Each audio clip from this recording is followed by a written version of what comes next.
Hi, my name is Darkantos. I'm going to talk about the Battle of Azeroth for the World of Warcraft.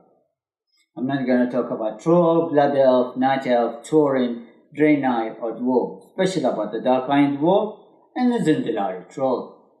In summary, we know who the leader is going to be. For the Dark-Iron Dwarf, they're going to be ruled by Myra Thyrodan because her son, Darkground Thyrodan, is too young to take control, or he can't rule the Blackrock Death because he's still an infant. We have to remember his father deceased. Until his rightful age, he's next in line. For the Zindalari Troll, there's also a suitable leader, but they could be ruled once again by the king, King Rastakhan, with daughter Talanjay, or his advisor, Hexrod Ral, and his wife war druid Luti. Ral and Luti may have made peace with the Horde, but there's no confirmation of their join. Final possible leader is Zul, not to confuse him with Zul'jin. Zul had been a wise advisor for his people, building up huge popularity. For our troll, or the jungle troll, or Darkspear tribe, a suitable leader would be Rokan. A player as a troll, he was in control when Bol'jin was away on a quest. This event happened when he visited Bol'jin Hut before exploring Ogrimmar for the first time in the Burning Crusade. The thing about new leader or support leader, they tend to be in unpopular location or faraway destination. In general, I'm going to talk about new ally leader for the 7 or 7.5 other race.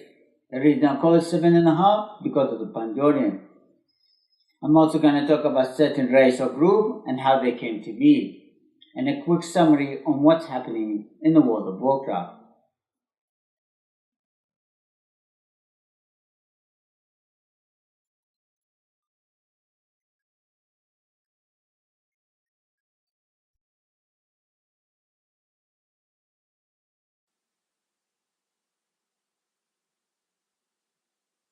The first race I'm going to talk about is the Orc in Pacific Namagari tribe. These tribes have been developed all the way from the Burning Crusade to the Warlord of Draenei, where they've been brought back to their original form. The difference between the Magari and Greenskin Orc, the Greenskin Orc are associated with magic or dark magic, or have ancestors or family that used to be sorcerers or wizards. Few add into my theory, the first one in Warcraft. We see Gul'dan observing life from a deer and give it to baby Thrill, who was born lifeless.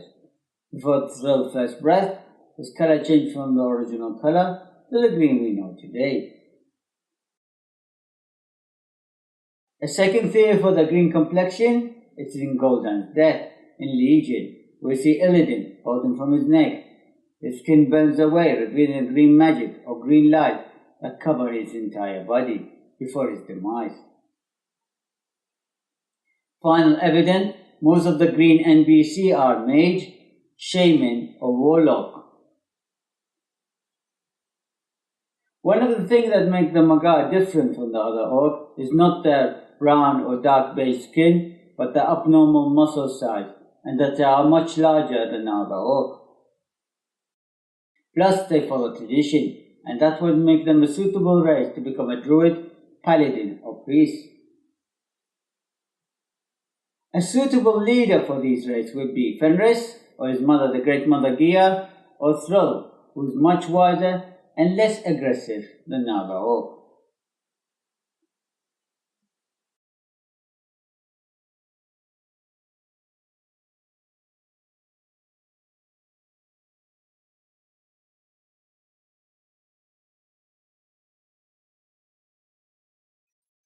Next race in my list is the human. One of the interesting culture I like to talk about is the kingdom of the Lordaeron. Lordaeron is one of the oldest nations that existed in the world of Warcraft.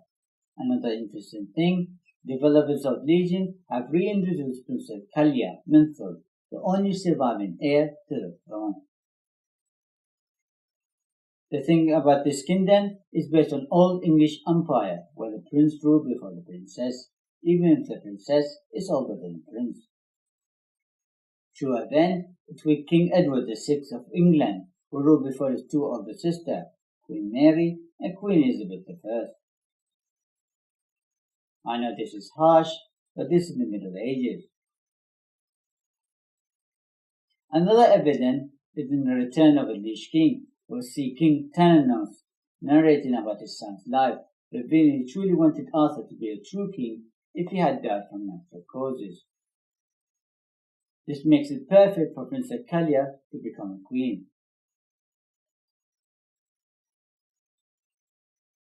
Final evidence is in the Battle of Azeroth, where we see the battle occur in the Undercity, revealing that the rumor of the Eastern Kingdom being controlled by lions might be true. Under the Broken Isle will be the colliding point for both factions. For character development, Blizzard can base it on the old model, make them look bigger than normal human, maybe equivalent size to an ogre, or the size of a raccoon.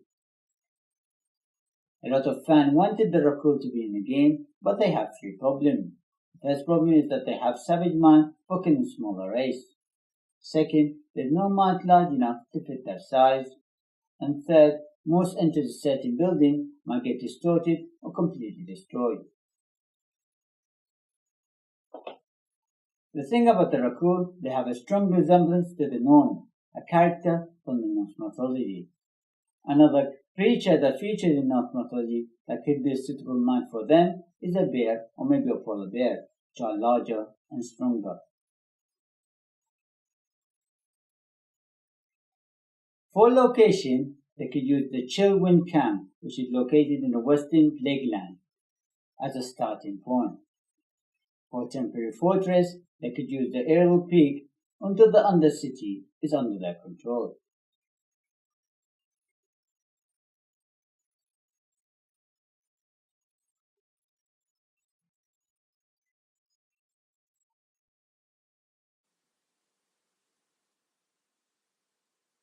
One new legendary character I'd like to talk about is Rexxar, who's been in the shadow a long time. The reason I chose Rexxar as a leader is not for his strength or heroic deed, but for a new hybrid combination, being a quarter ogre and three-quarter orc. Plus, he's the only one that could combine the ogre clan as one, joining together with the horde to defeat their foe.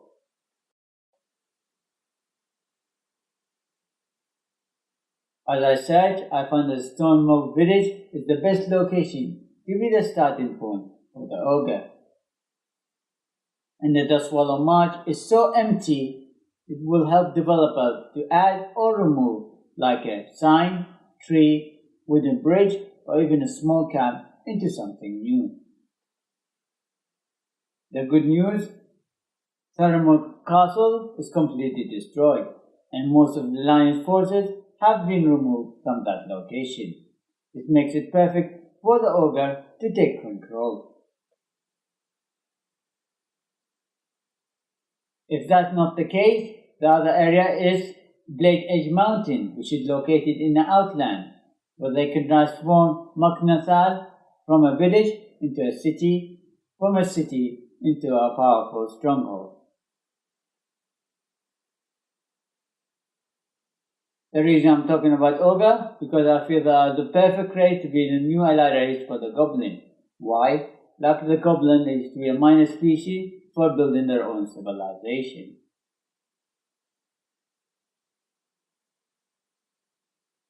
I heard a rumor that Blizzard are developing female ogre into the game, but it could be a false information created by a player. I have an idea how to bring female ogre to the game without making it too confusing for the adventurers or the fan. But this is going to be in a new video in the near future.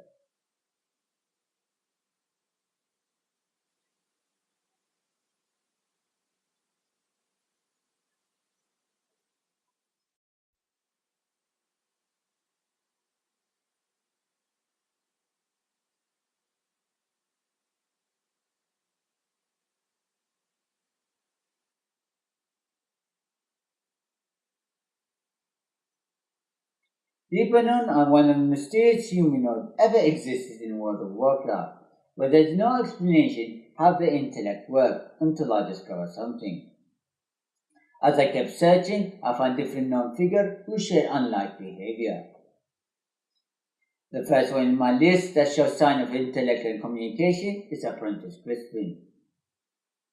One of the key points about Apprentice Crispin is a herbalism vendor for the Horde, and the only leaper known able to talk in full sentence and see you the way you are.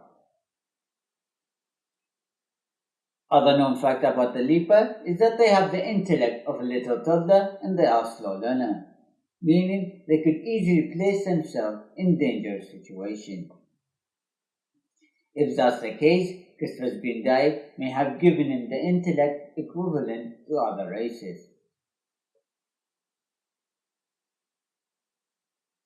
Huggle is another leaper known who is different compared to his kind.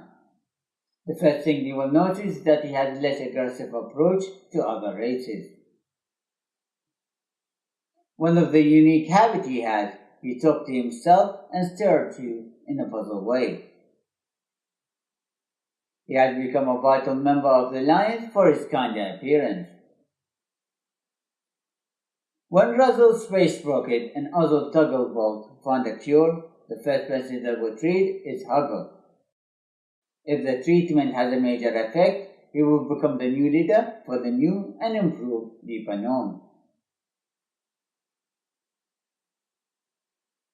However, if the Leaper gets the treatment, they will have two problems. In addition, the radiation may have damaged their skin where it cannot revert to its original form, which will allow them to stand out. The second problem, the eyesight is so damaged it can only see at night. A solution, normal gnome, can create a goggle that allows them to see clearly within the daylight. As for location, a solution can help all the gnomes find a place for themselves, and the answer is with Numeragan. As it is a large place, it will be hard for Blizzard to take a section from the dungeon and build a capital within it.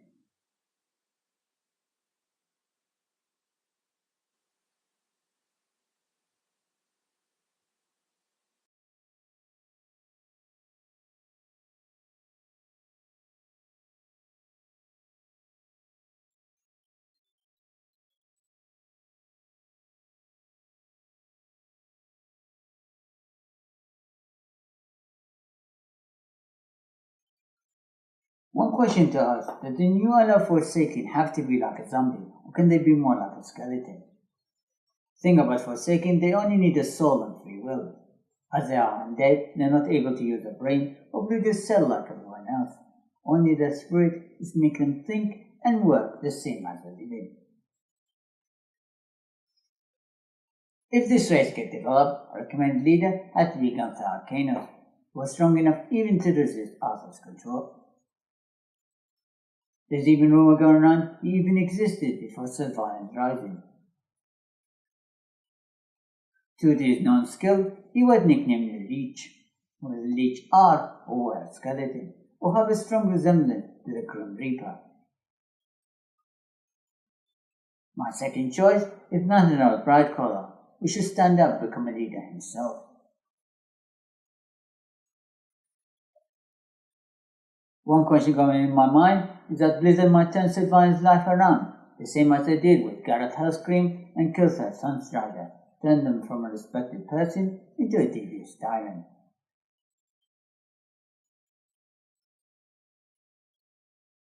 As for locations, it's going to be hard to find a place in Kalmador for the Forsaken to relate to. If the Alliance is going to take over the Eastern Kingdom, it's going to be hard to find a safe zone. As I continued searching, two names started to pop. The first one that's so Gothic theme is Saramar, which is the Nightborn Kingdom in the Broken Isle, where the Forsaken can use it temporarily until a ruin is found.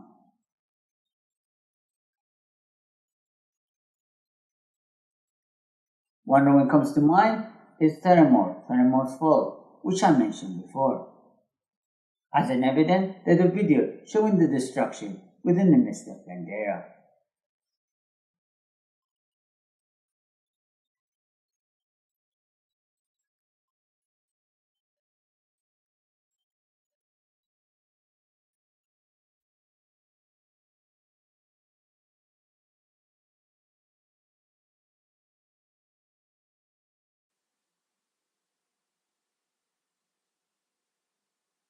With the Worgen, you have a second and third ally guild, including the Seven Legion as the first and the oldest. The thing about the second team of Worgen is that they have gone so much stage of change, including the name, location, transformation, and symbol.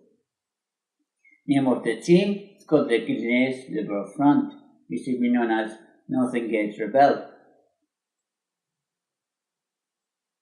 The only thing that did not change is the team leaders, and their names are Lord Darius Crawler and his daughter Lorena Crawler. Lorena might save your life, but because she cannot transform, it made her the weakest point in the rebellion. One of the reasons, when Lorena was captured, Darius was forced to retreat for her freedom. This caused a lot of Gilneas to judge his judgment and think less of him, including the third pack of Worgen. Name of this team is called the Bloodfang Pack, ruled by Ivan Flatfang. Thing about the Bloodfang, they were one of the smallest army, but they were one of the fastest and strongest. Ivan's tactic has always helped the alliance to move one step ahead. His hiding might maybe become a major character in the Battle of Azeroth, and his pack will become a playable community. As for location, Ivan can take control of the Pilewood village and make it their home.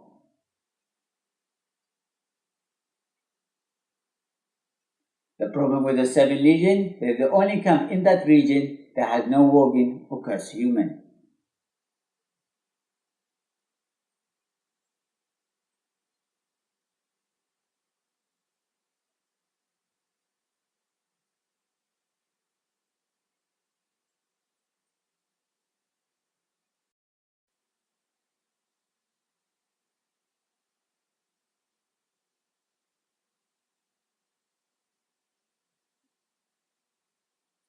I feel it appropriate to add a third or fourth Pandarian to the game. Blizzard are developing characters and races in Pandaria to join both factions. The good thing about the Horde, a lot of races in Pandaria that can connect to the cult. The first one is the Hosen, who already joined the Horde, plus there are a couple of characters that are suitable as a leader, including Chief Kaka and his nephew, only known relative Rico, Black Shade Master Kirin, and follows her on her Pandarian travel. These tribes are located in the Greekin Hill in the Jade Forest. Next humanoid in this faction is a Angul. No one can deny that they are not related to the Tauren, but the designer can make them as a supported army for the Pandarian or as a whole playable community. Third and final is the Mantid, known for working for Gareth Housecream, helping him with his evil plan. They might decide to work with the Orc once again, but in a good way. Also, race least to join the Horde is the Mogu.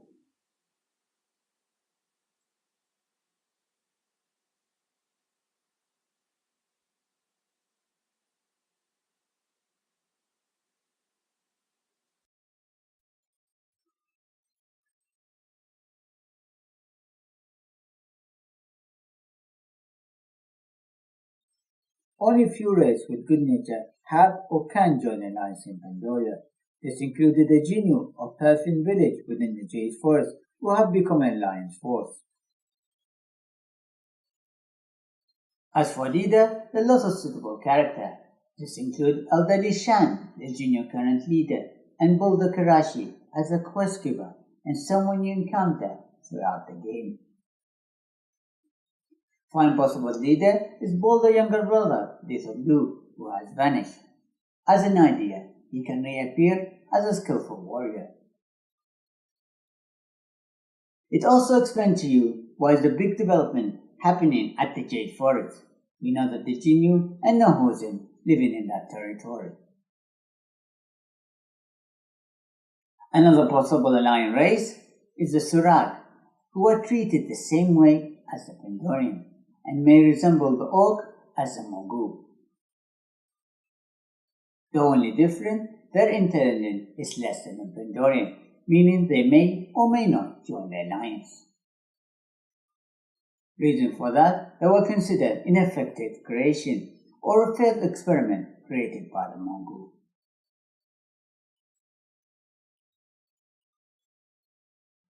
The third being is a non-Pandaren race, and the one comes to mind is the Tusker, because they are mammalian, the same species group as the Pandorian. Also, they don't have savage behavior, and that's the reason why they cannot join the horde. A least race to join the alliance is the Vermin.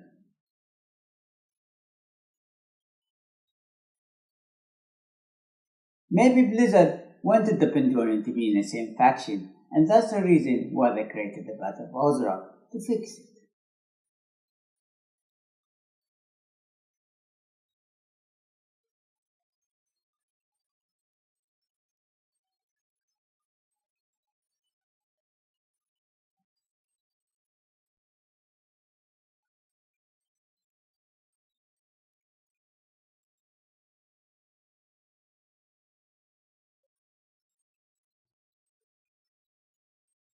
I do apologize if I said information you might already know. The thing is, if you're a horde, you might not know information about the alliance, and if you're alliance, you might not know information about the horde. Think about me, I like to give helpful information for both faction, Blizzard fan, or any other game. As a designer, I have studied animation and I have skills in digital modeling. With my research, I know what to look at and what to use in my development.